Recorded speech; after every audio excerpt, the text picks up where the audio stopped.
Ladies and gents, boys and girls, we are officially back. This is To Your Point, episode number 11. I am Chris Phillips. He is Blake Ruffino, joining me as we always does. I appreciate each and every single one of you tuning in. We have got a jam-packed show here on this Tuesday, July the 8th. It is SEC Media Days week eve. We also got some other football topics to discuss, including Hugh Freeze on the golf course, some other golf course antics taking place on social media this week, everything in between as well. Lots to get into, lots to discuss. Appreciate each and every single one of you tuning in as always. And as always, guys, make sure you like, subscribe, turn on notifications, check us out via podcast, where we get your podcast. You can also find us across all social media platforms as well as our website, secunfiltered.com. And as always, we are powered by our friends over at FANDUEL. Visit FANDUEL.com/SECU to join today and get started with $250 in bonus bets when you win your first $5 bet. Once again, that's FANDUEL.com/SECU to get $250 in bonus bets today. This is To Your Point, episode number 11. I am Chris Phillips. Joining me, as he always does, my good friend Blake Ruffino, AYS Sports, Ruffino and Joe Show, one of the best in the business. Blake, what's going on, man? Appreciate you taking the time. Excited to chat with you. How was your 4th of July, my good Peaceful. Yeah. Chris, I don't mean this in a wrong way, but starting Monday of next week, Daddy goes to work. Okay. And so I have not done shit. I have not talked. I talk to you every day during really everything, during the baseball season. I have not talked to anybody. I have just kind of chilled and relaxed. I've worked out. I've, just chilled, shot some fireworks, hung out with my kids, hung out with my wife. I haven't done anything because the start of next week is the symbolization of SEC football, I guess, officially being back. I guess is the kickoff. I am in full football mode here. Kind of been in there for a while.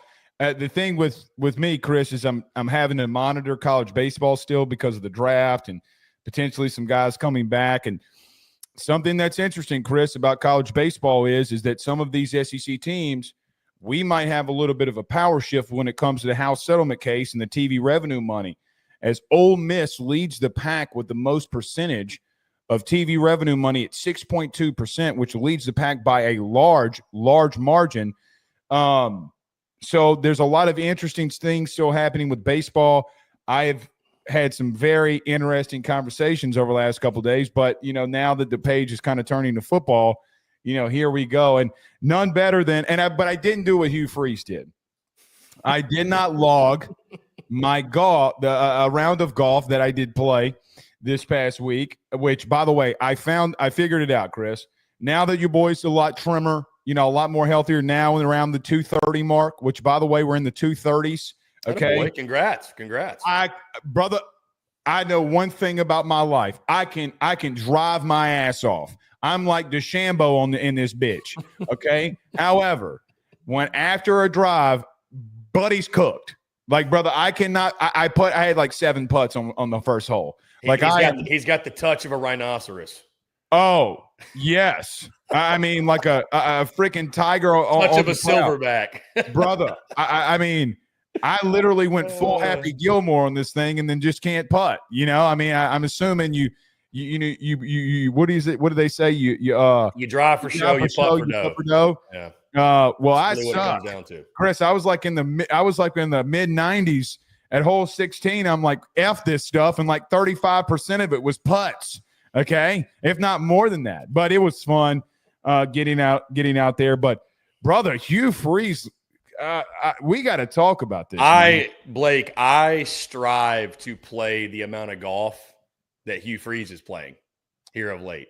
Well, how about making $10 million a year and playing that much? And playing golf. Yes. Do you feel like Hugh Freeze is just going full fuck it mode?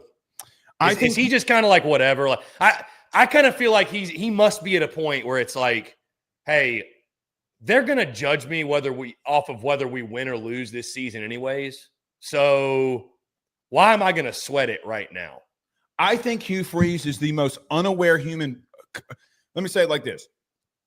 Hugh Freeze is the most unaware head coach in the SEC. Now, in my possession, I have multiple DMs, me of all people, the worst person he could have DM'd about 4 years ago. Okay. I possess DMs where he's coming after me saying he didn't appreciate how I was talking about him and about the situation that went down at Ole Miss. I think that there are a couple of things that can be true here, Chris. Number one, I don't think that anybody cares how much golf he plays if the work in recruiting is getting done. Let me give you an example. Down the street in Tuscaloosa, Alabama, you've had guys like Kirby, you've had guys like Saban, you've had guys like Golding, you've had multiple coordinators and head coaches come out and say, hey, listen, during the summer, like 5 days a week, Nick was going out to golf. Like we would all like set up and find out what golf course he was going to. So we would go to the opposite so that we could go play. The problem is that they constantly had the number one overall recruiting class. And Chris, Hugh came out with a statement and said, well, a lot of these teams are out here doing stuff wrong in the new age of recruiting. Newsflash to Auburn fans and to Hugh Freeze. No, they're not. NIL Go from the House settlement case and the College Sports Commission has already accepted 98.9% of the NIL money that's being transferred in these contracts. No, you're just dumb.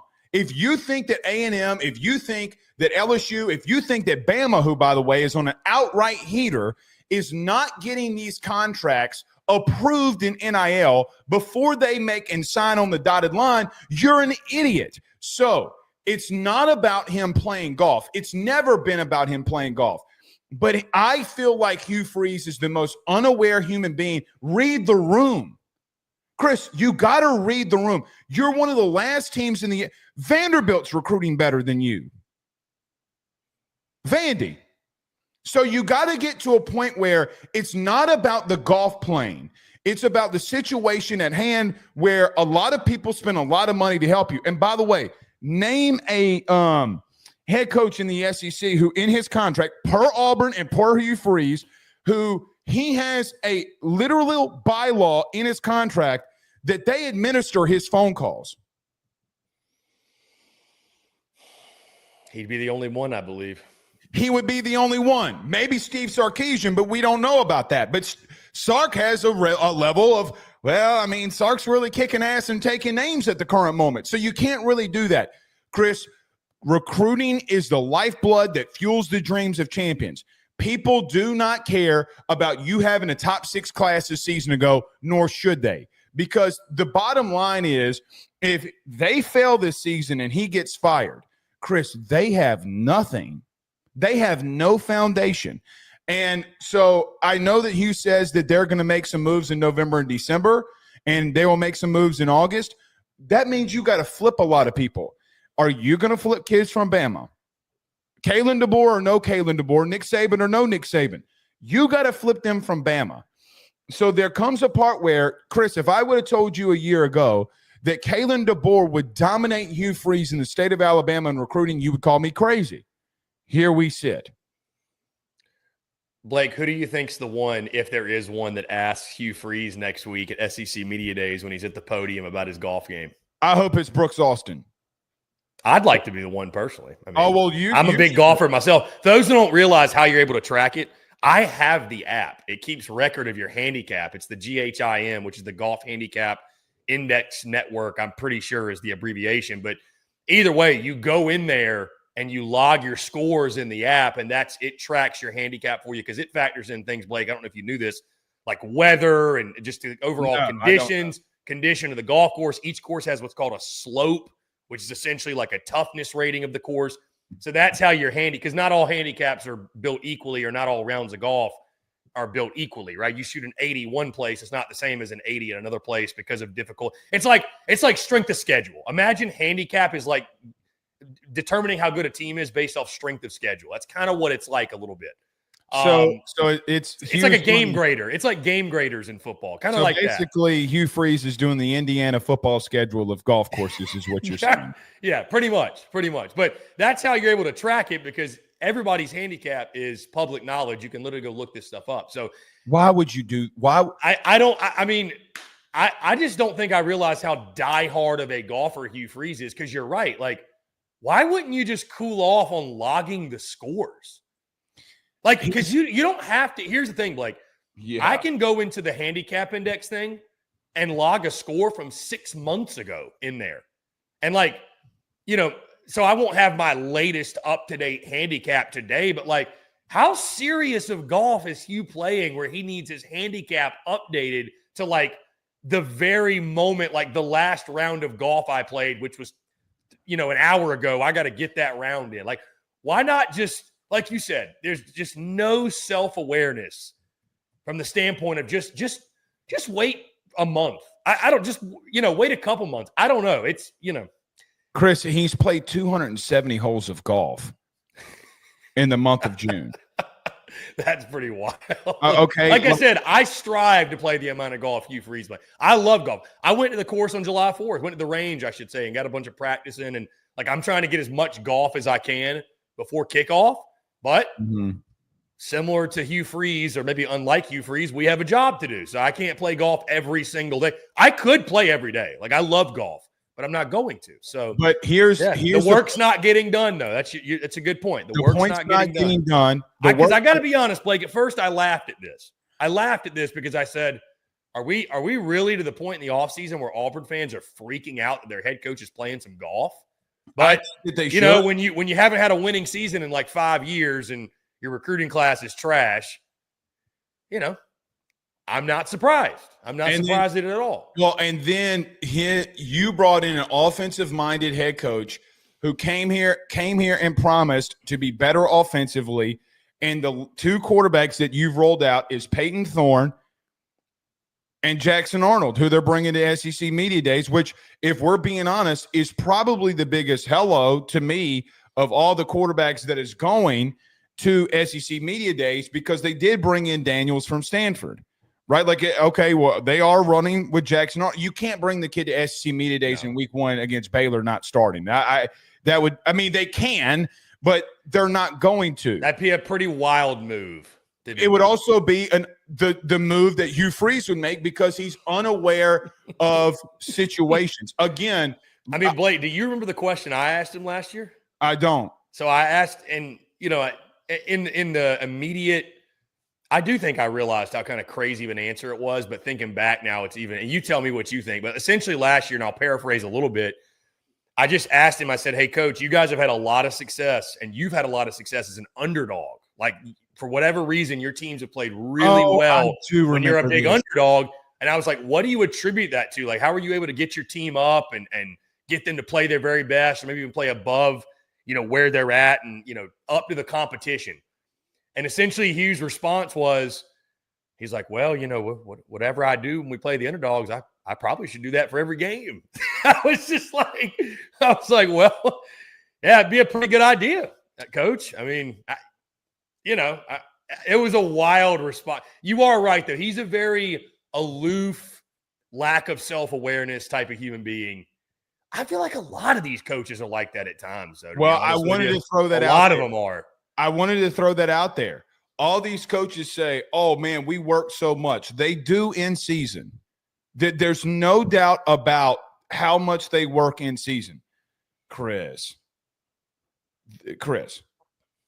me and you have had 2 weeks to do pretty much nothing. Let's just call it what it is, okay? I mean, we've had stuff to do, right? Like, we've had a job to do, but we ain't really had, like, stuff right. to do, right? We're doing stuff because we want to, not because we have to. I mean, I've been getting after it, but it's fun. It's not like I'm being held at gunpoint. But it also comes to a point where 270 holes of golf, and you sit at 75th in the country in recruiting, and you got to start asking the question. And quite honestly, here's the real question.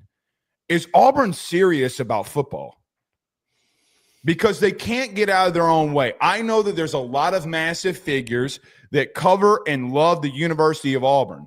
Brother, if any other school with the face of Auburn was doing some of the stuff that Auburn and Hugh Freeze was doing, Chris, what would the narrative be right now if Steve Sarkisian was doing this, if Brian Kelly was doing this, if Kellen DeBoer, my Kalen God, DeBoer was doing this, if Kirby Smart was doing this, if any other one of these coaches that has, let's just call it what it is, a team in the last 2 decades that's won a national title and played for a national title in football, none of those teams act like this. None of them. What Hugh Freeze is doing is what every one of you go out there every SEC media days and claim that Brian Kelly's doing. Which, I mean, like, let's just be real. If you want to be serious, you got to bring in someone who's serious about the job. I equated this. I told you I actually played 18 holes of golf myself. Again, I am trash. If you need a partner, Chris, listen, I might not be able to. I'm not inviting you to the SECU golf function. Here's the thing. Me and you can team up, and this is what will happen. I need you to do the short game stuff. Daddy's got the long game, okay? Let Daddy take the daddy hacks. Let Daddy take the daddy hacks, okay? But I said this. It was like a group of 4 of us, okay? Well, myself included, so 5 of us. And we were talking about this Hugh Freeze thing. Now, tell me if I'm wrong. Hugh Freeze reminds me of a kid that was homeschooled as a child and now is an adult. Because people who are homeschooled are aloof to the actual feelings of what you should be doing. I feel like he's aloof to you cannot do this. So any Auburn fan who wants to come in here, or anybody who loves sports wants to come in here and argue with me, I will go heels to Jesus and deny or going to you and telling you this cannot happen. You got to start acting serious. Now, here's the last thing, Chris, I'd say about this for on the field purposes, why this is a big deal. Name a school that has a tougher situation than the University of Auburn, being sandwiched in between Georgia and Alabama. No one. Yeah, I think it could be the toughest job in college football. That's your 2 biggest rivals. Yeah, and I think because the expectations there. I mean, listen. I got nothing but love for Auburn. The people that cover Auburn are great. Do too. And there's so I don't say this as like trying to take a dig or a shot at Auburn, but it was interesting, Blake, because I talked about I was actually with our good buddy Dave Shoemate when I went down there, and you go there, and I had this conversation with him, and I was like, does it feel like the expectations and the way Auburn carries themselves and what they think they are doesn't really match who they really are? 1,000%. They have an overinflated self-image of themselves where it's like you go into like an Auburn bar or whatever, some of the places, and I'm like, you see the national championships, and it's 2 of them, and one was 2010 and one was like 1958, and you're like 1958 was LSU, by the way, or whatever year in the 50s, whatever, right before color television. I mean, you're surprised because you're like the way this place acts and carries themselves, you would think they've won at least 4 or 5 of these things. Like it's just so I'm like, what is Auburn? It's hard for me to like really identify. There might be the biggest season. Sorry, go ahead. I was just gonna say you don't want to tell a university and its fan base like, hey, you need to temper your expectations, lower your expectations. Like you think you're him, but you're really not him. But I mean, is it really fair for Auburn to have expectations like Alabama does? I mean, is it really fair? I don't think that they have here. I feel like they think they should be what Alabama is. They're the poor. Well, then you thinking that you're hooking up with a 10 and baby, you can only get a 6. So I mean, let's just be real. Just be you. Just be you. Like, hey man, ain't nothing wrong. Listen, nothing wrong with it. Who said a 6 can't have a nice ass? I mean, like I've seen a lot of 6s who's got a butter. Many would argue that's the sweet spot. Oh, honey. 10s can be high maintenance and very crazy. Not all, but they can be. Pause. Fineness, hook up with them, cool. Personality-wise, by the way, you know what I spent my 2 weeks doing? Me and my wife are watching Love Island, for crying out loud, and I can't. God, you're on that. You're on that Love Island. Dude, train. I'm so in the midst of Are you Love invested? Island. Are you like truly invested? Dude, it's probably become one of those things where it's like she kind of dragged you into it. Now you're like, Oh, babe, what time's it come on? literally, I swear to God, text Megan. Before I came on and did this show, I had to find out what happened to Philippe. I had to find out if Isaiah dumped. I'm invested. But I feel like, so speaking of 10. Should I get into this? Because that's how you know, like, I'm single. Love Island. I think you go need to go on Love Island. Oh, buddy, you would fuck these people up. You'd fuck them up. I'd be your biggest fan. Could you imagine? Because America votes on this every night. Let's go vote for Chris Phillips, baby. Let's go vote for Chris Phillips. I am fully invested. However, in reference to Hugh Freeze in this whole situation, how we got to Love Island, I have no idea. By the way, yes, I'm fully invested. Chris, they come to a point in time where it is the toughest situation in the SEC. You're the poorest rich kid at the table. It's a great way to put it. You're the poorest rich kid at the table. You have been there, and here's the thing. When they're on, they're on. And that's the part where it's like Florida.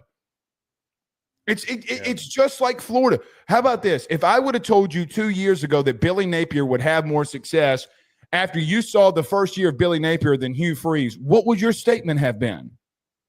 I'd have thought it was a bold take, to say the very least. By the way, I mean, Jackson Arnold might be going to SEC Media Days, which we'll talk about SEC Media Days. Deuce Knight might be the best quarterback out of all of them, and he might mismanage this whole situation. Again, you get to a part where, Chris, this is coming up. Like, people, this is how I feel about football right now in the SEC. These storylines are storylines until they start becoming very real. This thing with Hugh Freeze is very real. And does it trickle on? What has Hugh Freeze done at Auburn other than the recruiting classes that they paid for? What has he done to feel like that they're going in the right direction? It's not by playing golf, brother. I mean, it's just not. Now, here's the whole thing in all of this. They can flip these kids. They got enough money. They got Apple money, literally. And I'm not talking the fruit. They got Yellowwood money. Chris, I've seen battles go up in the SEC when Auburn gets involved. If they got their mind on it, Deuce Knight, they're going to spend a shitload of money. It is what it is. They can't get out of their own way to save their lives. You got to win half the battles in recruiting against Georgia. You got to win half the battles in the country or that you're going up against Bama. Chris, you do that, you could have a number one overall class. But they're losing all of them. Think about this. You can go look this up right now. As of right now that we're recording, Chris, there's 107 kids that are on 247 Sports recruiting for the 2026 class in the state of Alabama. They have one committed. One. This is brother, Missouri baseball has had better recruiting promise than this. Yeah, I mean, I laughed it off at first, Blake, because I'm like, man, we're really upset about it. I was like, this is why Steve Spurrier would have never lasted in today's college football, because that man, he was going to play golf 6 months out of the year. He didn't give a damn. Granted, he never had bad recruiting classes either. They came to Florida because he was Steve Spurrier, and it worked out, and they won a lot. But realistically, putting my joking aside, Blake, realistically, I agree with you, and I understand why Auburn fans are frustrated, especially after years of not having a good product, and especially after the Brian Harsin thing. The Brian Harsin thing, but also, like, there was a window of opportunity that it may already be closed. But if not, it's closing fast. No, I was just going to say, from the standpoint of, like, there was a window of opportunity after Nick Saban retired for you to kind of wedge in there. And right. That's what we were talking about at this time last year. Man, if Auburn could go 9-3 and, they beat Bama and they have the same record, or God forbid Bama finishes worse than them, they could have, the perception becomes reality very quickly. They could have. Right. And so I think you've kind of missed that window, like now we're back to the whole, I think most of us think Alabama should be pretty good, or at least compete to go to the playoff. It's still verdict out, I guess you could say, on Kalen DeBoer, but Hugh Freeze hasn't done much of anything to give us any. I mean, he's probably the coach. He's the coach, Blake, that I have the least confidence in going into the season. I'm not saying, because here's the thing. There isn't a coach that people try to make him out to be something more than what he is, more than Hugh Freeze. I agree. Sam Pittman, listen, Sam Pittman's not going to be back next year, But nobody's making him out to be like he should be winning 10 games a year. Like, he is what he is. It's widely accepted what he is. There's going to be people that are pumping up the Auburn hype train, and I'm totally out on it, man. And this isn't me being a hater or whatever. This comes from like talking to people that cover Auburn that they're skeptical of him because of the relationships behind closed doors. I mean, I've heard some things that don't give me a lot of confidence of the dynamic there and what's going on behind the scenes. So, Chris, I told my son last week that the number one thing that he should strive for is be a fired SEC head coach. Get that $30 million guarantee money, baby. Yeah. I mean, I don't want him to do that, but I mean, you're at that point. And listen, this ain't all on Hugh Freeze either. Last thing I'd say, it's an Auburn thing too. Remember Klesi?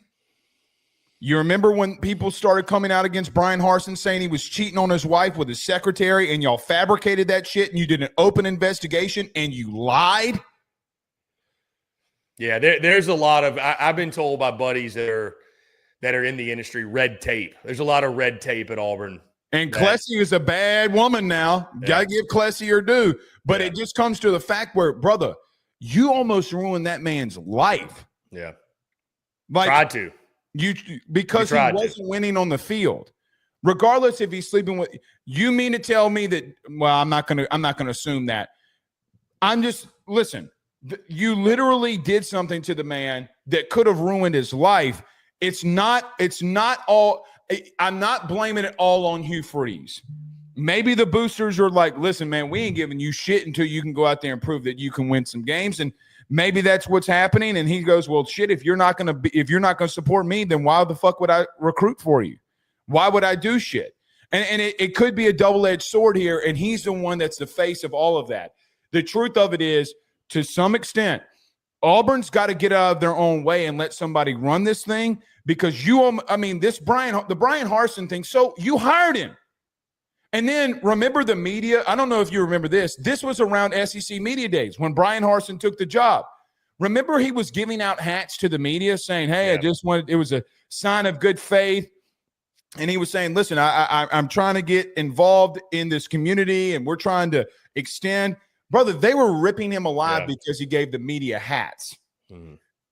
Brian Harsin would have been a friend of Blake Ruffino till kingdom come, because I'm a hat guy. But that's the parts that I'm trying to bring up here of, like, you got to get out of your own way and help this man too now. What did you – I don't know if you mentioned our friend Brooks Austin earlier. Did you hear the comments he had about his take on why – I think I actually saw you quote it. What do you think about that, where it's essentially boosters are saying we ain't opening the pocketbooks back up until we start winning some games? Auburn is too close to Athens for Brooks not to have connections in that area. So let me give an example. For LSU, the team that I cover, like, I literally was talking to you today about me talking to a lead recruiting guy in the SEC. And I mean, you make connections and you know their drama just as much as they know your drama. So I don't think Brooks Austin runs out there. As someone I've had on the show and respect, and I think Brooks does a fantastic job. He ain't running out there and saying that if he don't know. Come on. Chris, it makes sense. It makes sense. You and I both know how we do this thing. Yeah. We come up and say, hey, if I were a betting man, this would I'd be betting on what's happening. We're not betting. The truth of it is that we just don't want to be put into a box, and that we actually know. As an example, people ran to you during the baseball season when Florida got in a little bit of a situation. And you said, if I were a betting man, this is what I'd assume what's going on with Florida baseball. Huh? Can we put context clues together, right? Like, I mean, that's the point that I think that I'm trying to make here with Brooks in reference. And I did quote, I think Brooks does a fantastic job at a lot of things that he does. I don't think he's got backing. Like, for example, when Sark ran out there, when Lane Kiffin ran out there to Ole Miss and says, listen, y'all are on me about not beating Georgia. Brother, I ain't got close to the amount of money that they have in spending in recruiting. Chris, they went out and killed the portal. Mm-hmm. I mean, like, come on. Wait until them checks start bouncing. Wait till people stop giving money and them checks starts bouncing. Kids gonna stop playing. Yeah, you lose faith in the head guy, and that's when the money dries up typically. So on that note, Blake, Hugh Freeze will speak on Tuesday. Yes. Next Tuesday. Actually, 1 week from today, exactly. He will lead off the day Tuesday morning. After him will be Kirby Smart, Josh Heupel, and Steve Sarkisian. So Tuesday's a big one. Let's run through this really quickly, Blake. Obviously, again, we sit less than a week from SEC Media Days. I want to get your thoughts on it. We'll talk some top storylines, what have you, everything in between. Starting on Monday, the coaches that'll be speaking. We can run through some of the attendees as well because we got that also. But Greg Sankey will kick it off, obviously your favorite. Then Brian Kelly, maybe your second favorite, or your other favorite, I should say. So back-to-back for Blake Ruffino on Monday morning. So Greg Sankey, Brian Kelly, then Shane Beamer. That'll be the early session. And the later session, we've got Lane Kiffin from Ole Miss and Clark Lee from Vandy. Tuesday, I already mentioned Hugh Freeze, Kirby Smart, Josh Heupel, Steve Sarkisian. Wednesday, we've got Kalen DeBoer leading off the day, then Jeff Lebby of Mississippi State. Then in the afternoon, you've got Billy Napier of Florida and Brent Venables of Oklahoma.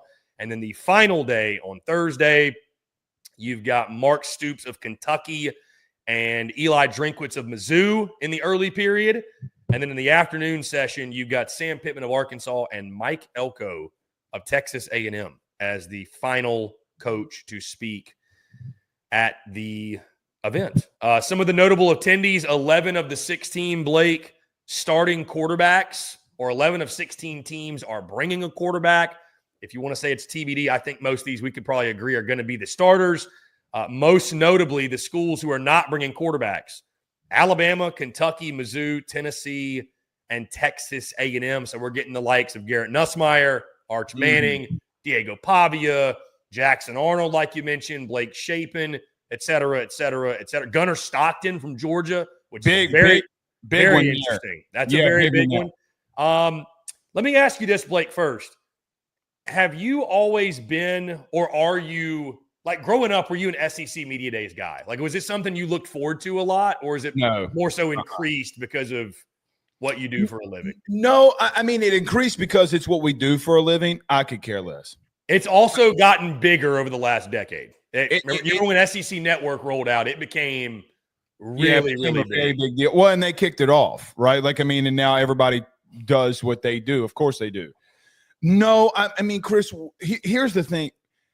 I mean, when when Texags rolled into Media Days a couple years ago and basically, rolled in there, it's like, oh, well, guess what? Greg Sankey goes, screw yourself. Texas is coming into the league.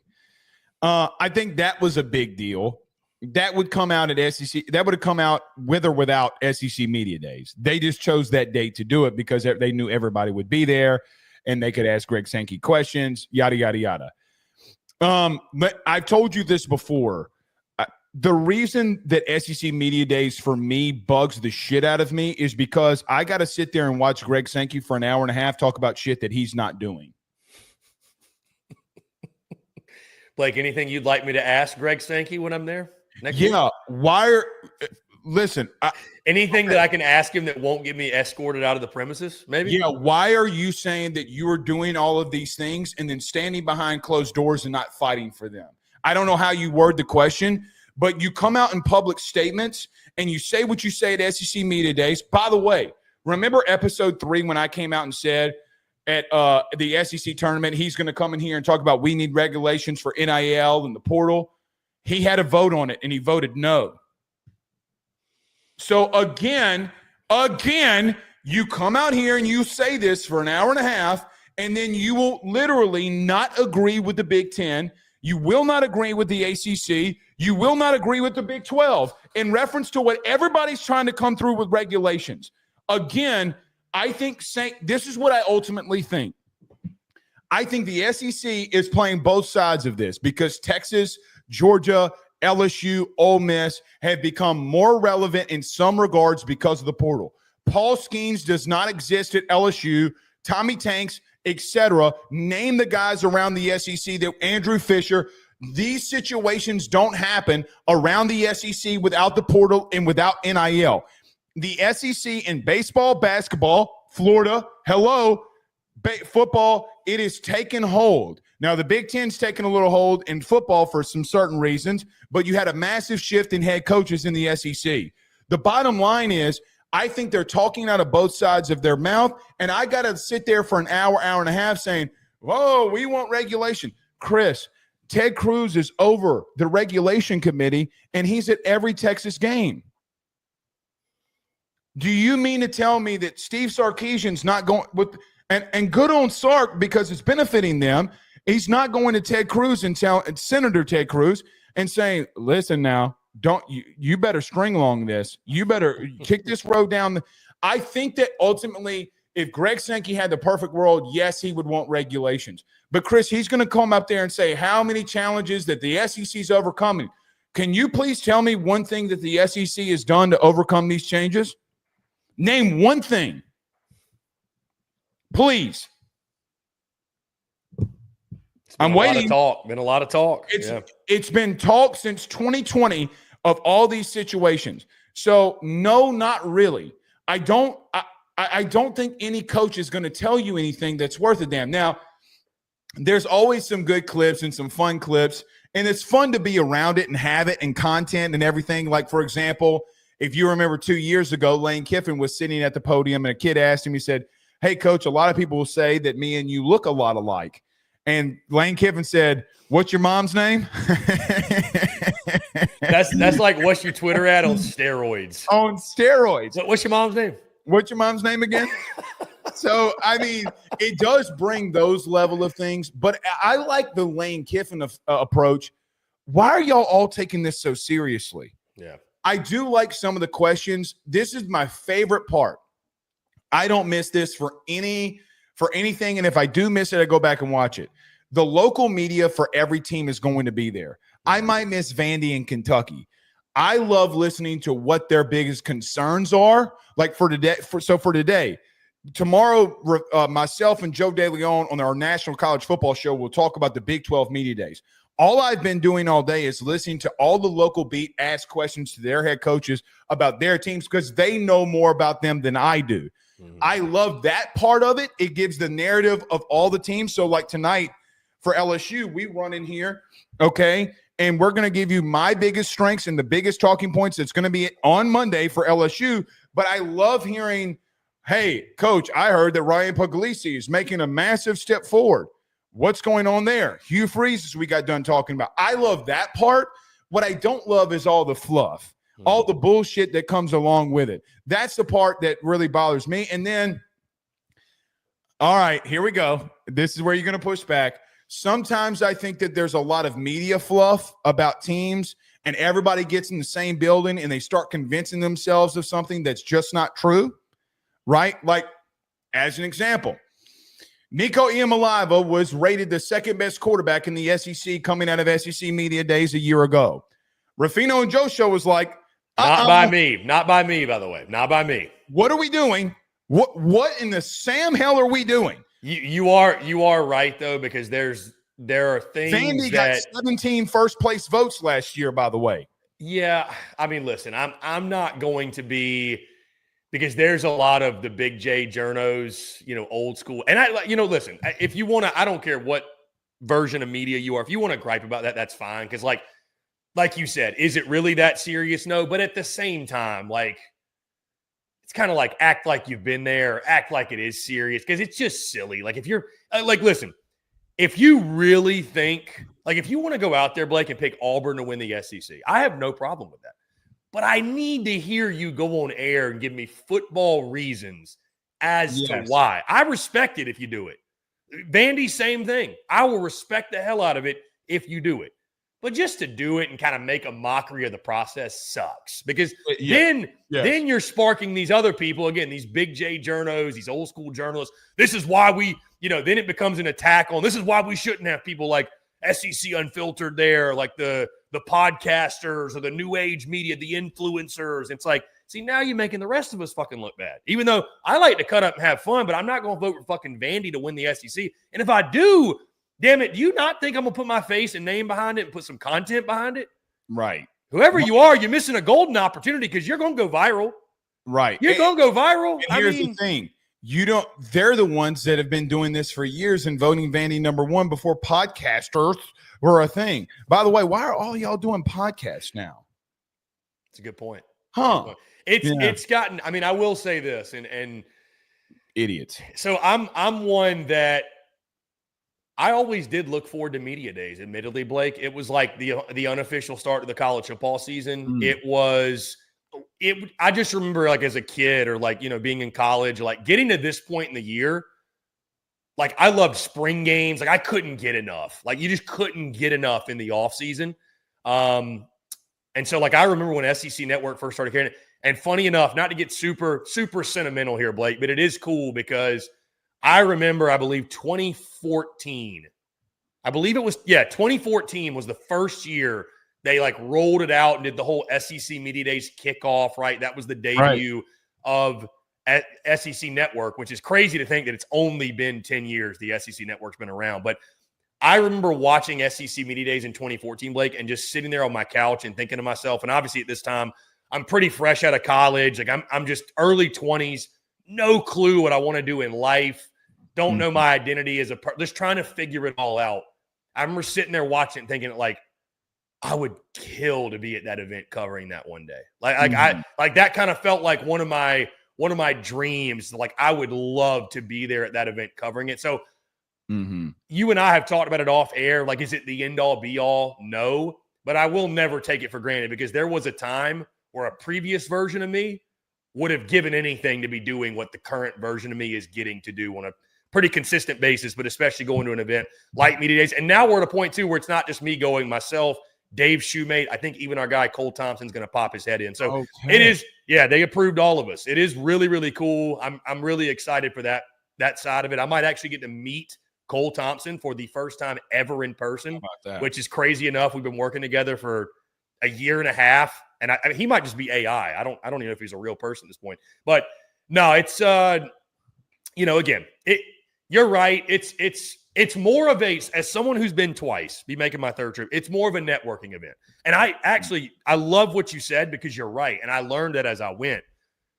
Like we're in an era now, Blake, where like coach speak is just kind of, I don't know. Coach speak doesn't move the needle the way it once used to. But what you get out of SEC Media Days is networking with and talking with, like you said, the people that cover the teams. Because that's who knows the warts of the teams. That's who really, like, if you want to know something about the team, you go to them. You don't ask the coach because they're going to give you the very honest, blunt, especially if it's something kind of off the record. And you're like, hey, I just kind of want this for my bank in here to kind of use when I'm, to factor in when I'm talking about teams. Brother, they will give you the honest truth about, said team. Maybe some things they don't even feel like they could say on their airwaves. It's like, hey, you can run this and it won't hit the same as if I say it. Well, and something that a national media makes the biggest strength is actually what the local media thinks is the biggest weakness.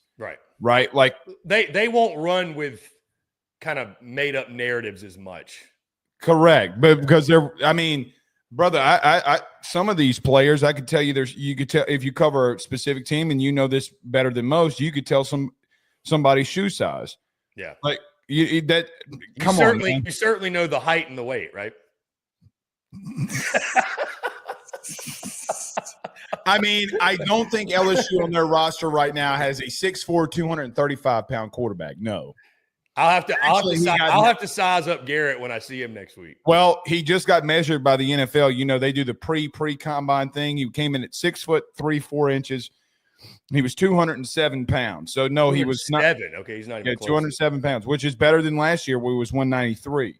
So I mean, put on some weight. Good for him. Again, just you get to the situation where the national media playing some of these things in reference to what they think is not the truth. And listen, there will be narratives that catch fire next week for sure. It's kind of come out of wherever, and they become. For example, you brought up the quarterbacks that are going to be there. I am very intrigued about listening to Austin Simmons, the kid who had a perfect ACT score. The kid that graduated with a 4.5 GPA. He graduated Ole Miss in 2 years. He's a sophomore. I mean, Chris, what are we getting ourselves into? Like, I don't know enough about this kid, and I want to know more about this kid. Those are the good things that come of SEC Media Days. More of knowing who the players are than what all the other fluff is about, really. Some of the other notables, Blake, as we go down the list, Caden Proctor from Alabama will be there. Xavier Sori from Arkansas. I'm just going down some notable names. Keldrick Falk from Auburn. We didn't even mention, but DJ Lagway and Lenoris Sellers, both notable quarterbacks, but both guys, it'll be interesting to hear from them. Caleb Banks from Florida will be there, which, by the way, I was going to mention, and we'll talk about this more in a second because we have to talk about EA College Football 26.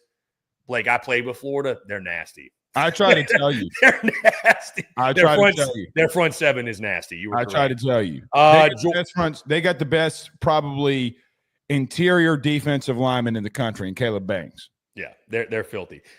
Georgia's bringing CJ Allen, linebacker. Kentucky's bringing Jordan Go Lovett. back to Georgia really quick. Yeah. CJ Allen, Dalen Everett, and Gunnar Stockton.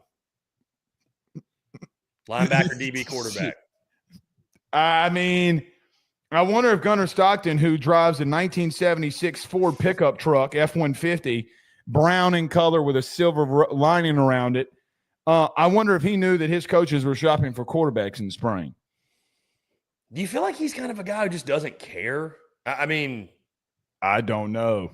You're human. So it's like, how can you be immune? You got to be kind of hurt a little bit, maybe, but it also puts to bed the rumors of the Puglisi talk, really, is what it really does. Yeah, because like you said, I mean, could something happen where we're 3-4 weeks in and we're a change? Sure, but like you're not trotting Puglisi out there week one. Yeah, JT Daniels could have. Do you wonder if maybe that's why Kirby Smart's bringing him? Put that to bed. Maybe. I think that Kirby just like Nick, he's going to dive into leadership. And, they said that he's been a leader all offseason. But, again, the locker room will tell you who the better quarterback is. I mean, if we're being honest. But, Caleb Banks, Florida's got a little bit of a squad that they're bringing. Yeah. Jake Slaughter, too, is coming. Right. Big offensive tackle. I do wonder how much conversations that Lagway has about his shoulder. I think that would be a massive storyline, too. Yeah, I think Billy and him are going to get peppered with those questions. LSU Billy puts me to sleep, by the way. Billy puts me. He puts me to sleep. I'm excited to hear Kirby. I love listening to Kirby talk. I do too. If you love football, you're going to love listening to Kirby Smart. I can't stop staring at the buzz cut. For Billy? Yeah, because he's got the U in the front. I'm like, this isn't a season of Prison Break. Remember when Michael goes and he doesn't like his brother low key. He does look like he should be on Prison Break. Yeah, yes. But Kirby, to your point, yes. Kirby just going to tell you how it is. Yeah, he don't give a shit. He don't give a damn. No. Your LSU Tigers, Blake, bringing Nuss, Whit Weeks, the Honky Badger, and Chris Hilton Jr. Really excited for Chris. Chris was the first athlete that AYS signed to an NIL deal 3.5 years ago. Plagued with injuries. Chris, I promise you this.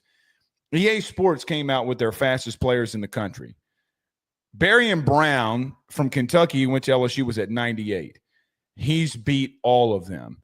Jelani Watkins came second in the country in the 100-meter dash in field and track.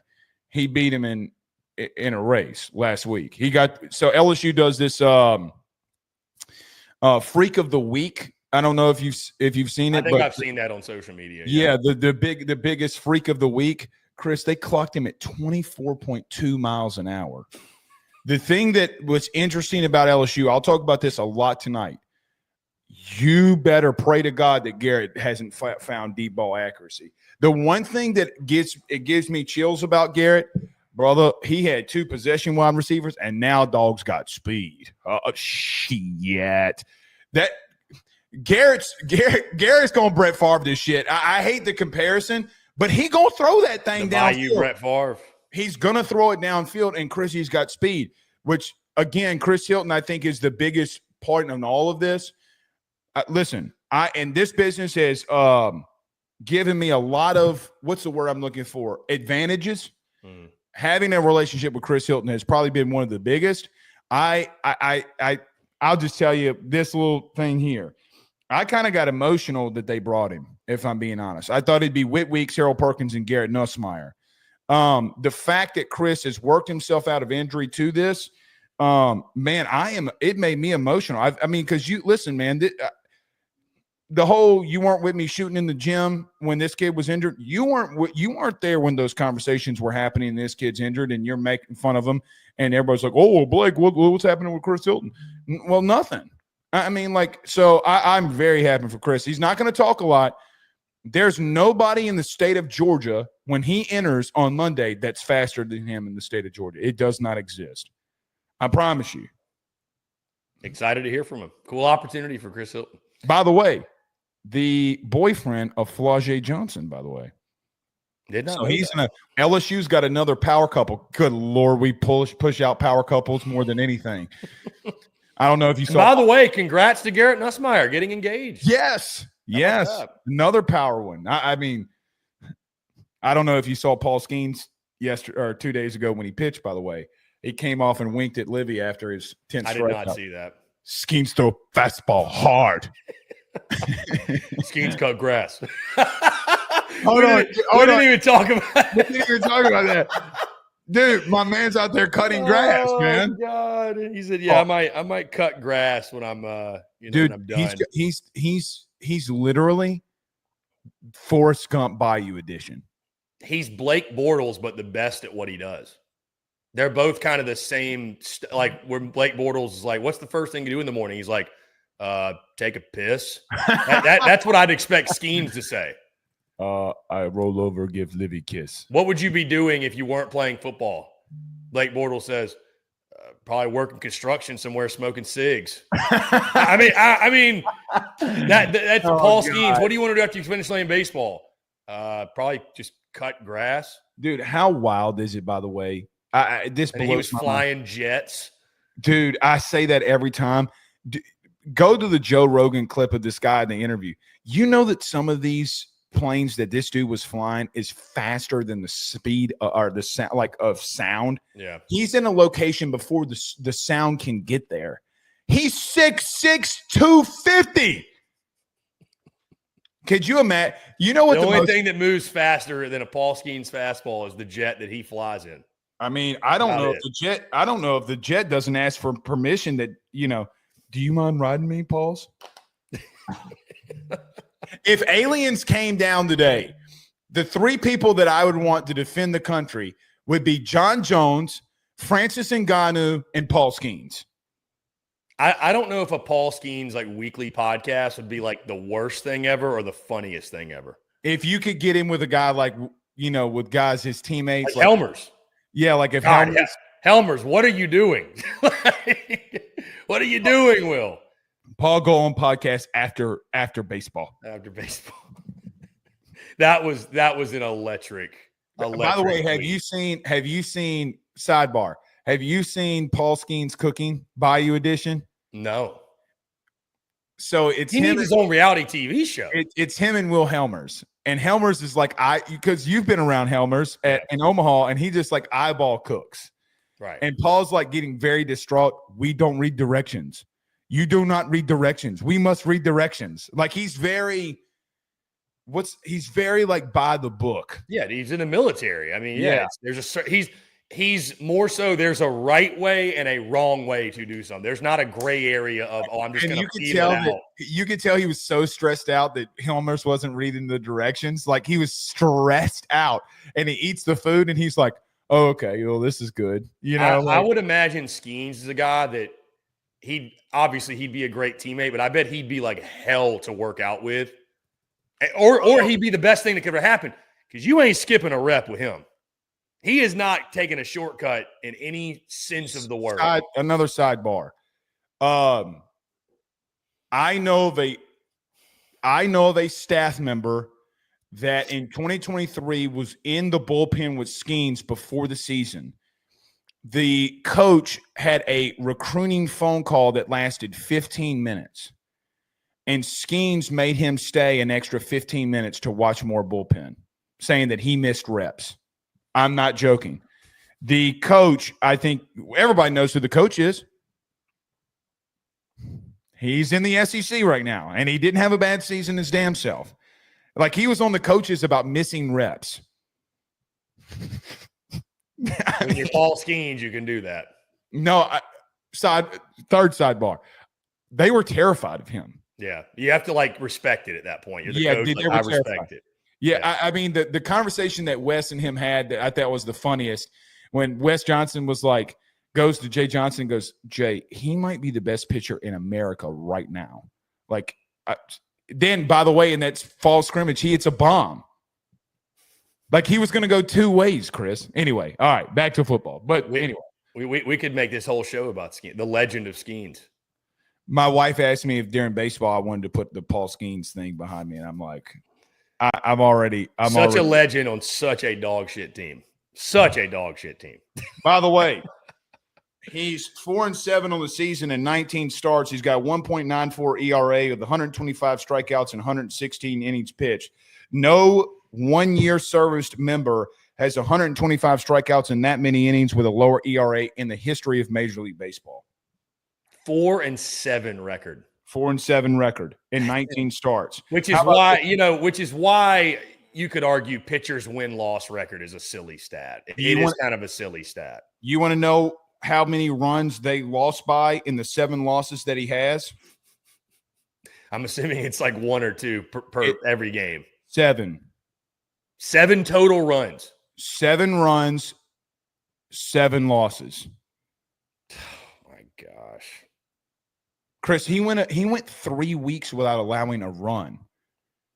He had 7 starts where he gave up 10 hits.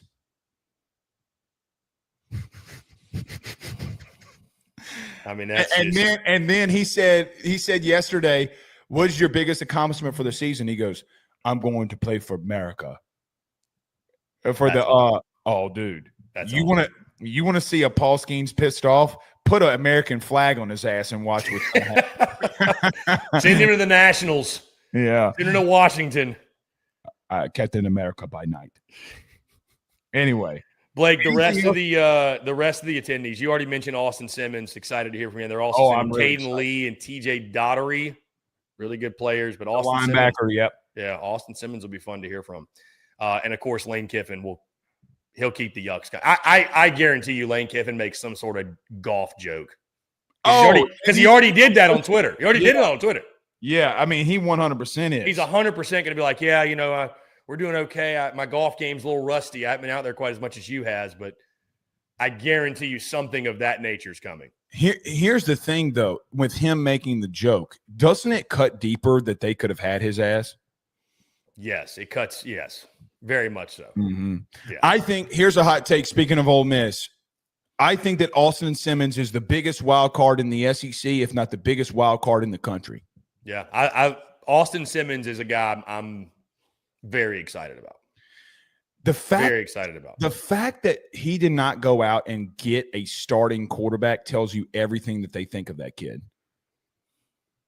When has he had a bad quarterback? I mean, it's just not going to happen. I mean, the kid's going to have first-time starter struggles. Chris, I'm sorry, man.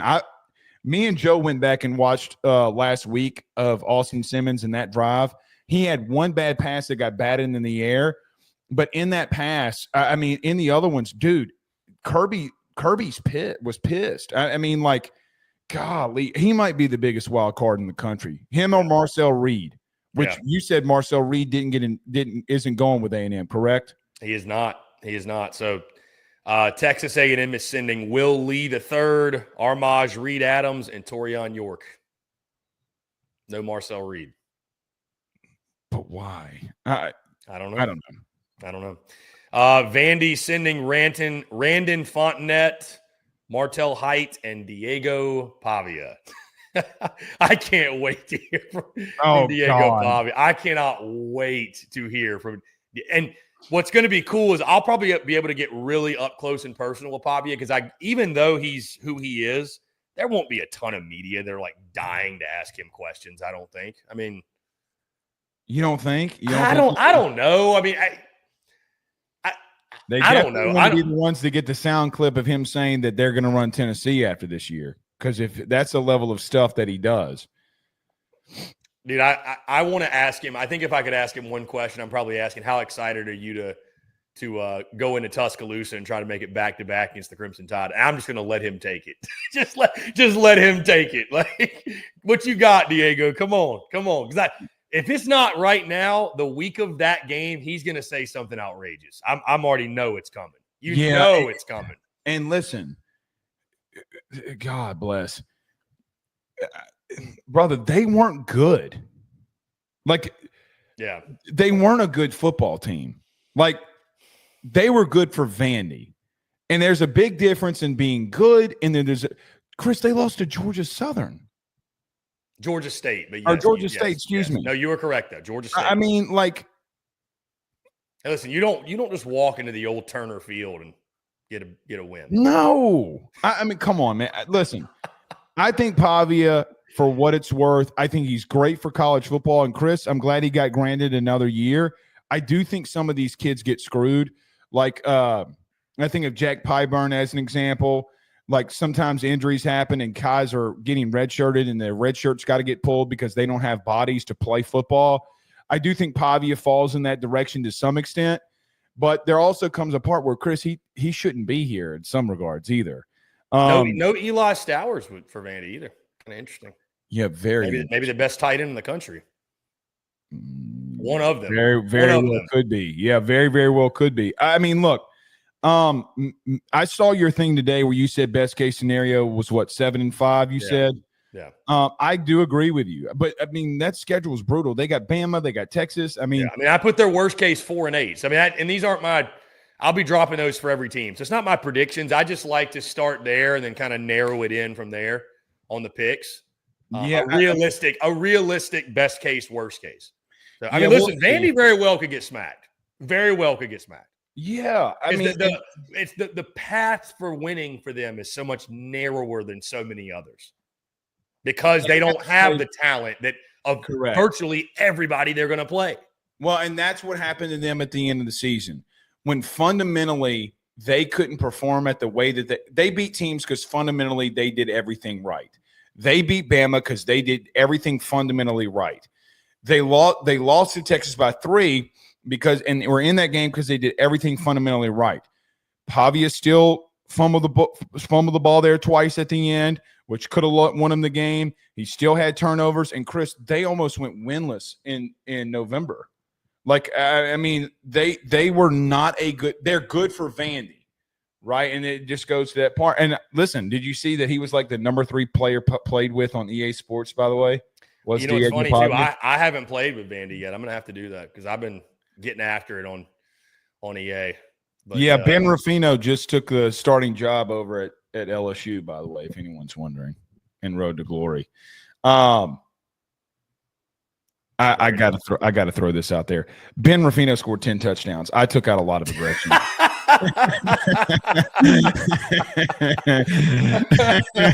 I took out so much aggression, man. I mean, we had to. But have you liked it so far, by the way? Oh, dude, I love it.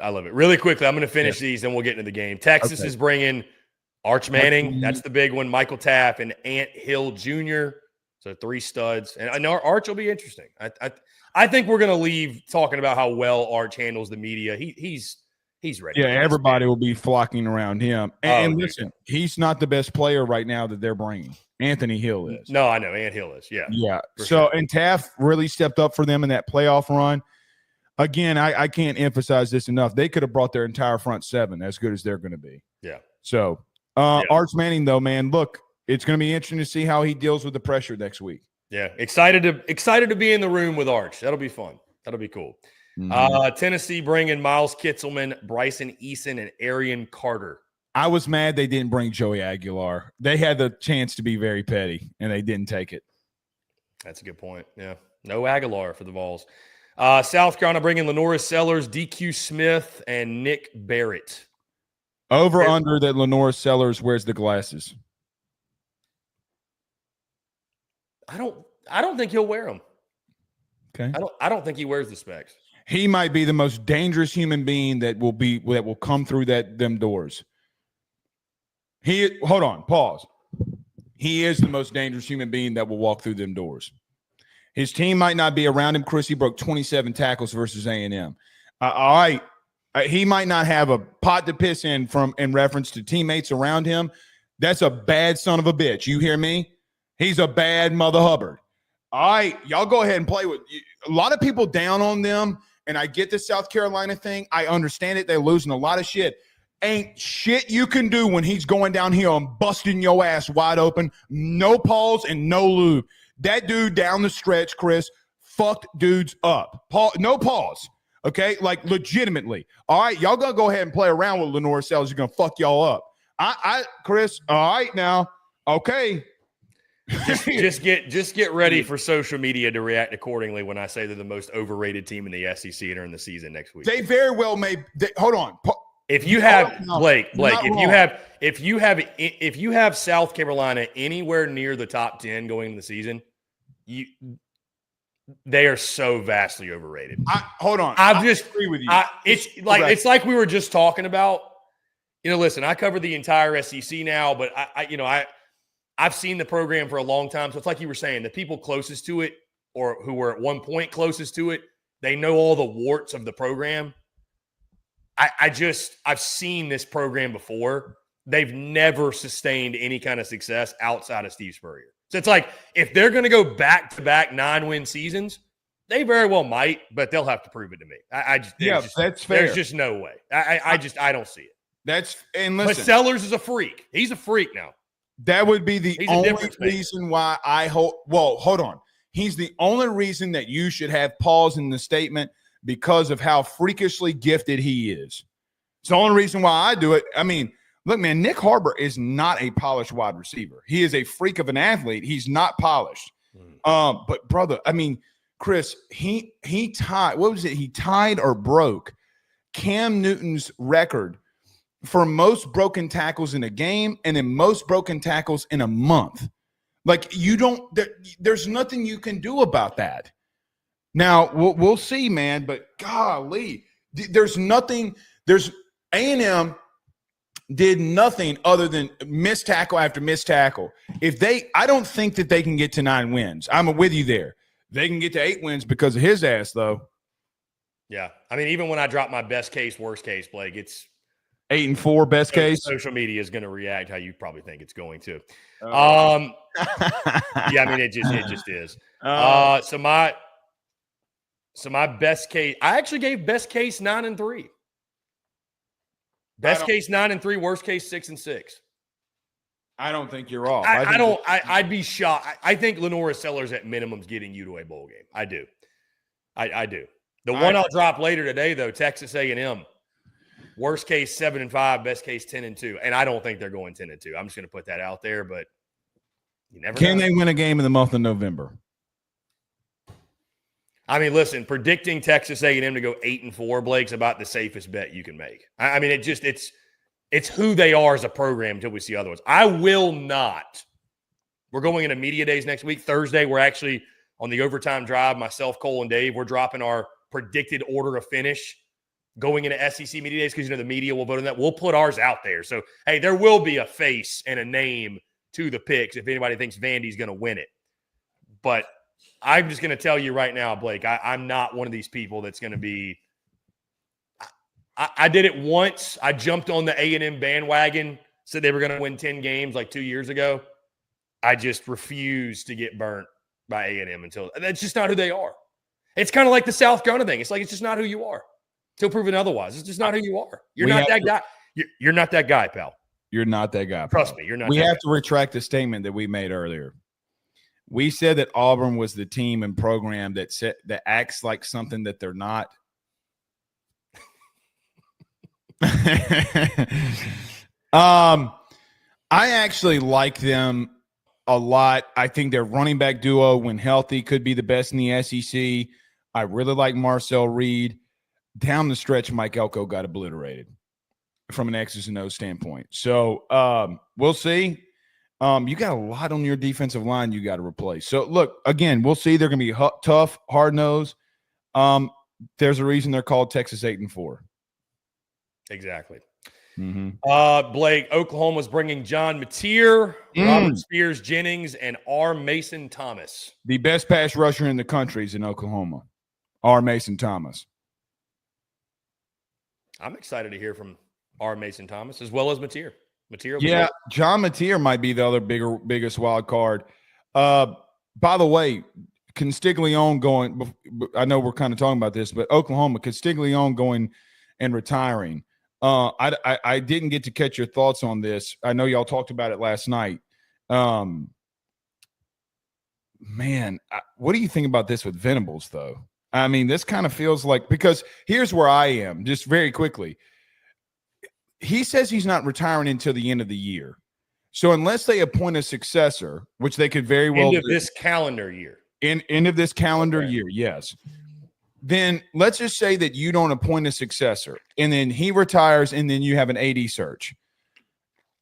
Is someone going to come in and hire in mid-January, early February, and their first act of business is to fire Brent Venables if shit goes sideways?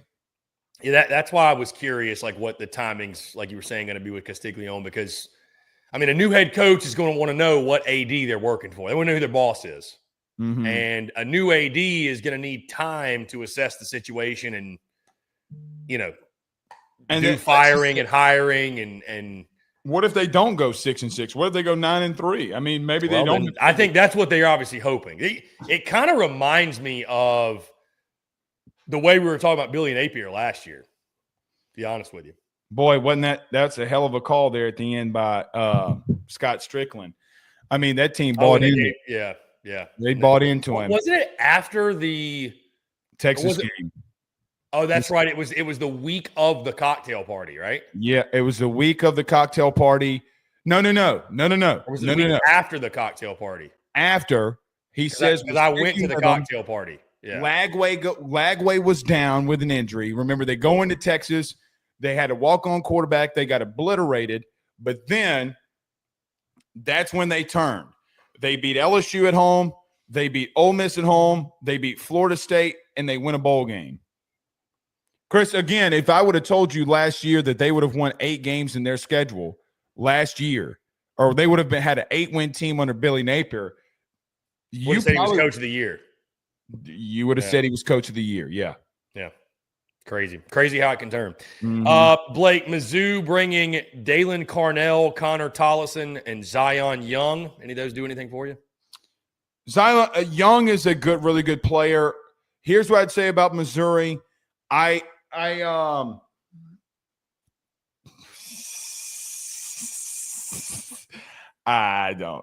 care. I don't, come on, man. They're that team, and we got a lot of MIZ folks that tune in. So I love the MIZ folks. Can't wait to get out there. They're one of the most easily forgettable in the conference, unfortunately. And they got good players. And it's not right, because they're disrespected every single year. But I don't know. I wonder if this is the year they kind of come back down to earth a little bit after back-to-back 10-win seasons. But Drink's done a hell of a job. Give him credit. He has. Here's the problem with that. They played Dookie Water Tech, they played Rudy Poo State, and they played Ass Cheeks University in the first 3 games of the season. I wish I had that schedule too. I'm curious is because they do, it seems like every single year have that kind of start. And now I'm wondering. Dookie Water Tech week 1. I'm telling you. It's gonna be like Southwest Missouri. Isn't it like it's like every year they're playing like a South. All right, here we go. So it's a little better this year. It's a little better. Week 1, they've got Central Arkansas because that's on the Thursday night. Week 2, they got Kansas at home. That's rivalry game. Week 3, they got your second favorite team, Blake, the Louisiana Ragin' Cajuns. Blowout. that game's in Como. And then week 4, they got South Carolina. So they actually they jump into conference play a little bit earlier than normal, and then they got UMass in week 5. Oh God.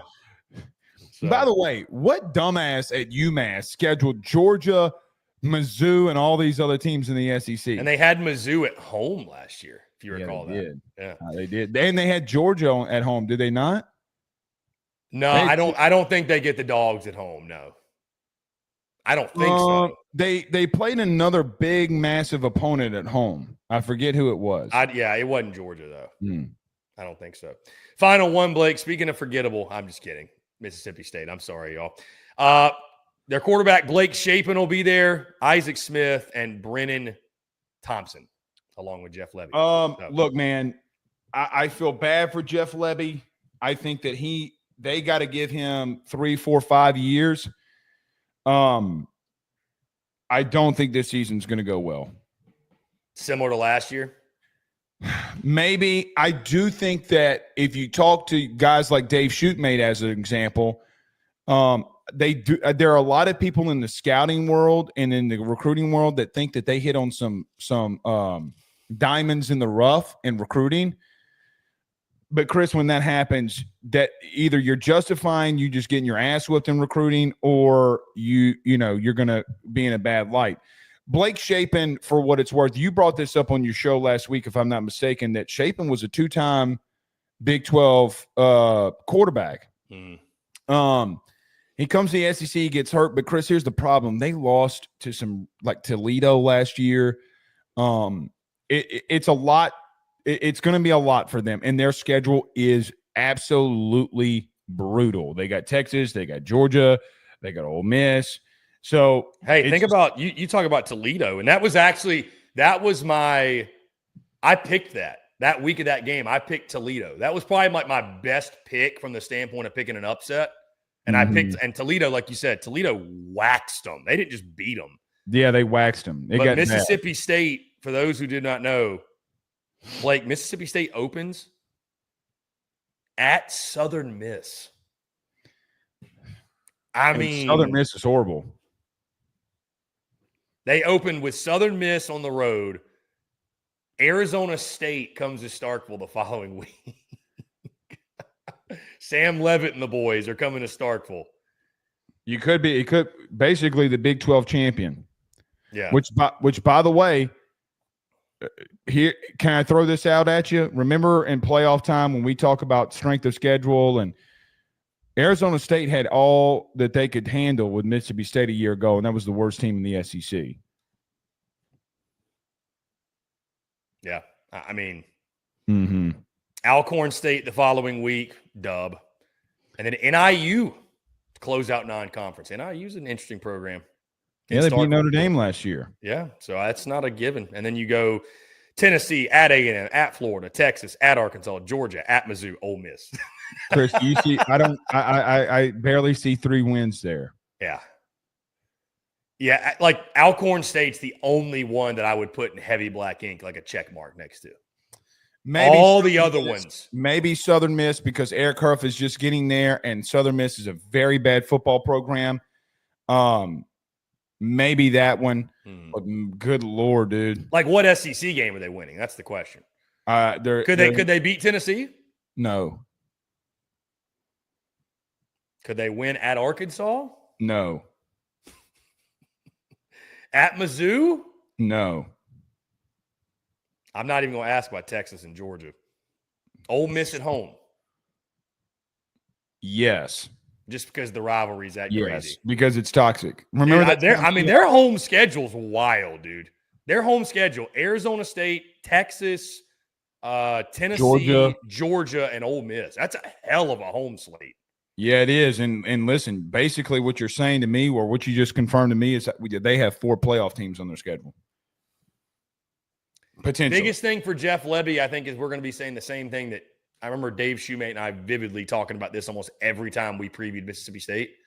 Blake, it's just all about, can you cover the spread if you're State? Just give the home faithful something to feel good about, hang around in some games. Upset somebody you're not supposed to, and you'll be a living legend. Right, exactly. What you can't have happen, no matter what the situation is go out there and get beat 45-7, like on a weekly basis. Right. Remember that one Sam Pittman year he had where they got just obliterated at home, like every home game? Yeah.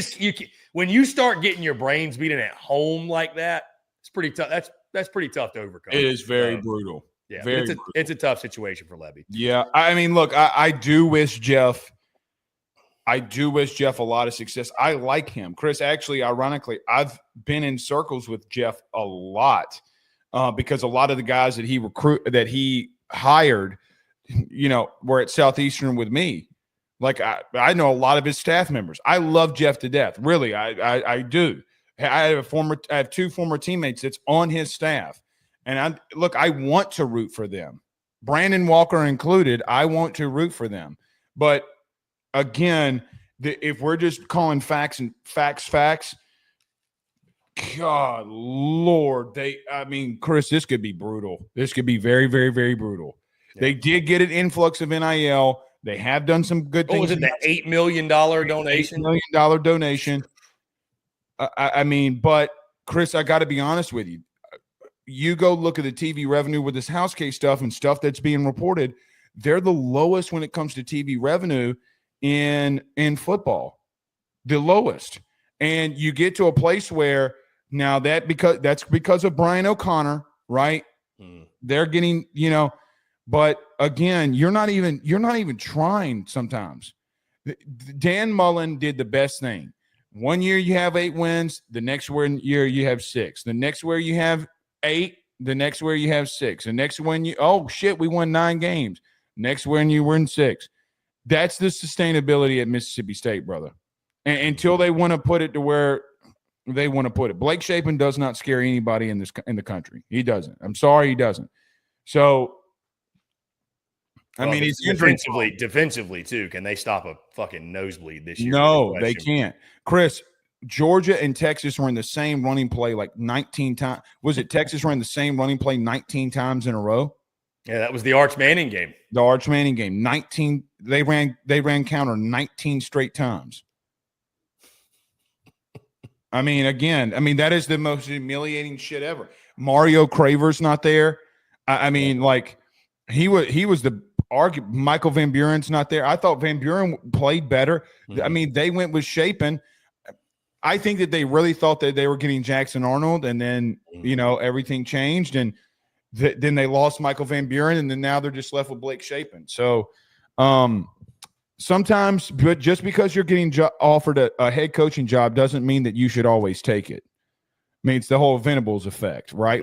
Yeah. Like I'm not going there. Why would I go there? Blake, before we get out of here, EA College Ball 26, you've been logging some hours? Thoughts? Not many. I played like 2 hours yesterday, and then I played about an hour today during lunch just to, whatever. I've only played Road to Glory. Tonight I'm going to get into the Dynasty mode. What do you do when you go to? Are you going to take over as Brian Kelly and just? No, I'm not. I'm Blake Ruffino is the head coach. We will recruit at a high level. I will be released. Is this your press conference right now? Is this you just got the job? You give me your opening press conference. Here we go. Recruiting is the lifeblood that fuels the dreams of champions. If this fan base and booster base does not get behind all of us here and we recruit at the highest level in the country, we will not be where we want to go. My goal is to be a dynasty. If we're going to be a dynasty, elite guys have to walk through this building. I can't do it alone. So what we are going to do, all of us, is that we're going to fund this thing to the max and to the gills. We are going to recruit at the highest level. We will not ever accept the decline of this place. 8 wins is what we get before we go into the month of November. Okay? 9 wins is what we get in the first week of November. We will always have success here in Baton Rouge, and that is a truth. Chris, last year I lost 2 games in 5 seasons. Okay? Hey, I'm ready to run through a brick wall, man. We will not lose. I'm going to play that every time I start a new dynasty.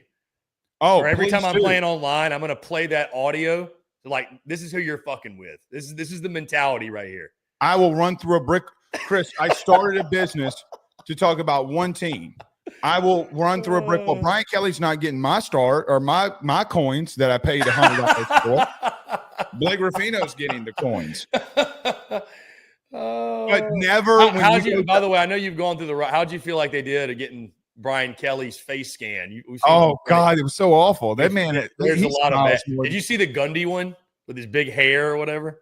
Did you see the real life picture that they used? Yes. Yeah, that was God. awesome. By the way, I like that these head coaches and coordinators are in the game. Good for them. No, how about no Dion in the game? Sidebar. I don't think Dion's going to be here next year. Or Bill Belichick. Come on. Again, read the room. Yeah, the Belichick thing's crazy.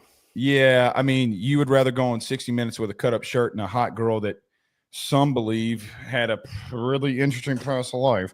But listen, I haven't gotten into dynasty mode. Like I told you, Ben Ruffino scored 10 touchdowns in the last game, okay? He was screaming at me, by the way, my son, to, Daddy, press triangle. Triangle. I'm doing it. I'm trying to. Did you see Cruz Oxendorf or what's it, Oxstrander, his Nick Saban, what I do when I press the wrong button? Yeah, because Kiffin reposted it. Yeah. That was funny. That was funny. But listen, here's the truth that nobody wants to bring up. When we were kids, you learned about other teams based off of the game. I'll give you an example. I had no clue who Tim Tebow was. None. Until I got in a dynasty and LSU was playing Florida and I could not tackle number 15 to save my life. I couldn't. Dak Prescott. I knew Dak because he was in Louisiana. Dak went off in that game too. I just love that you got the actual players and the coaches. And listen, man, that's how you get people interested in rebuilding this. With all the bullshit that college football brings, at least the fans are getting something they like. And by the way, I thought gameplay, at least on Road to Glory, was so much better. Dude, I feel like the game is exponentially better, Blake. Like, yeah. I got it last year. Obviously, like, we all got it last year. And I just remember thinking, I was like, dude, maybe I'm washed, because I was like, this game is so fucking hard. Maybe I just sucked, but I was like, this game feels so hard. The gameplay feels so much smoother now, and it just, I don't know, it's easier to play because of that. I agree with you, Road to Glory. We're actually doing a Road to Glory series, and I'm actually going to do a simulation series too, just to kind of, have some fun in the offseason, probably simulate, Blake, like the top 10 or 15 best games of the college football season, the SEC football season, and just hang out, talk shit, whatever. Maybe do that. I'd like to do that during the season too. It's just a different wrinkle. It's fun. It's fun, right? Yes. But so we're actually, funny enough, and somebody in the stream gave me this idea, because I was just going to be Chris Phillips, the quarterback. Instead, I'm Cole Thompson, the quarterback. Oh, okay. And we're going to do a dynasty. I don't know how we're going to pick the team, but we're going to do a dynasty, and I'm going to make Dave Shoemate the head coach. So I'm I'm going to use the elements. But it's funny enough, we're doing Road to Glory on Heisman, and so I picked the 5-star. I was like, it's already hard enough. Like, let me start with an advantage, and we put LSU in our top 10 schools, and Brian Kelly's already come to watch us. So I'm not going to lie. I went to varsity. I'm not even going to cap. Well, somebody in my stream was like, bro, I'll Venmo you $10 if you just run it on Heisman for the first one. I was like, you know what? Screw it. You want to see me get fucked up? I'll do it. I'll do it. Yeah. It's all good. It is what it is. It is fun. Dude, the game feels so much better, even down to just like the game music. Remember last year it was the drum line just nonstop. Now you've got like cool like band songs. It reminds me more of like the old like the LSU's the number one song in there, the Right Above It by Lil Wayne. Yeah. I heard Colin Baton Rouge is in the game. Is that accurate? I haven't heard it. I haven't heard it either. That's they even got, and I noticed this when LSU plays when they go into the fourth quarter, the Right Above It from Lil Wayne. It was in there. Like when you go into the fourth quarter, they were playing it, and I was like, let the band play neck, baby. Let the band play neck. Or you could probably download it into the game. You probably could, but the problem is that I have a 5 and 3-year-old, and I don't know if a 6 and 3-year-old. I don't know if Daddy, what are they saying? Suck that tiger dick, bitch. Like again, I don't think I could do that. Oh, yeah. The game's awesome. The game's awesome. We're going to be doing like a lot of streaming stuff. And I mean, just, yeah, I mean, like you said, Blake, we've reached the point where I know we never stop getting after it, but took some time, a little bit of downtime after baseball. But dude, it was a good 2 weeks. It's truly content bleeding out the eyeballs now. It is, which it's awesome because football's here finally. So 1,000%. Yeah, it's awesome. All right, let's put a pin in it. Been a fun show. Blake, you're the man. I appreciate it. Obviously, guys, make sure you follow Blake Ruffino because they're doing great work over at AYS Sports, talking LSU, Ruffino and Joe Show, talking national college football. For those that don't know, by the way, and I'm not saying this because Blake is a friend of mine, because Blake and I have been friends for quite a while. So, listen, if I hated their show, I would just tell him. But literally last season, Blake, I remember telling you, like, I was tuned in damn near every episode. Yeah, I'm not even bullshitting. Like every Tuesday, what was it, Tuesday and Thursday? Yeah, every now Tuesday we're going. when I was eating dinner, I was cutting that you on would text every time. a screenshot. Yeah, and by the way, Ruffino and Joe Show going to 4 days a week this year. Really? When football season awesome. starts. So Sunday, Monday, Tuesday, Wednesday. We're going to give ourselves Thursday and Friday off, but that's awesome, dude. Yeah, the content was there. I mean, this is the biggest offseason, quote unquote, offseason that we've had. So we're really looking forward to it, to be honest with you. And listen, we've done a lot of deep dives, on teams. I don't take a break from football, humbly. Yeah. A lot we get in moods for sports, but me and Joe never take off, and I appreciate that. We were always talking about, football, and I appreciate the support for me, man. I really do. Yeah. So for all those that tune into us, make sure you tune into Ruffino and Joe, AYS as well. Make sure you keep tuning into us. To your point, we're going to keep rocking and rolling throughout the rest of the offseason, into the college ball season. It only heats up from here. SEC Media Days next week. And again, we appreciate each and every single one of you guys. Before we get out of here, again, I want to make sure I tell you we're brought to you by our friends over at FanDuel. They fuel and help us do everything that we do. Visit FanDuel.com/SECU to join today. Get started with $250 in bonus bets when you win your first $5 bet. Whether it's spreads, totals, whatever it might be, over-unders, they've got it over at FanDuel. College football, guys, just around the corner. You want to make sure you're placing all of your bets. They've got odds to win the SEC championship, the national championship, big game odds for week 1, all throughout the season as well. It's never too early to place your bets with our friends over at FanDuel. And they're also, of course, the official partners, proud sponsors of the SEC Unfiltered Tour, which will take us to Columbus, Ohio, week 1 for the Texas-Ohio State game. And then every single week after that, a different location watching an SEC team or maybe a few SEC teams. So once again, guys, FanDuel.com/SECU to get $250 in bonus bets when you win your first $5 bet.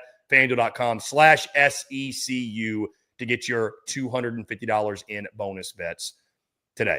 Once again, guys, as always, make sure you like, subscribe, turn on notifications. Check us out via podcast. If you get your podcast, you can also find us across all social media platforms, as well as our website, secunfiltered.com. For Blake Ruffino, I'm Chris Phillips. This is To Your Point. We appreciate you all tuning in. Have a great rest of your Tuesday night. We'll catch you all next week. Cheers.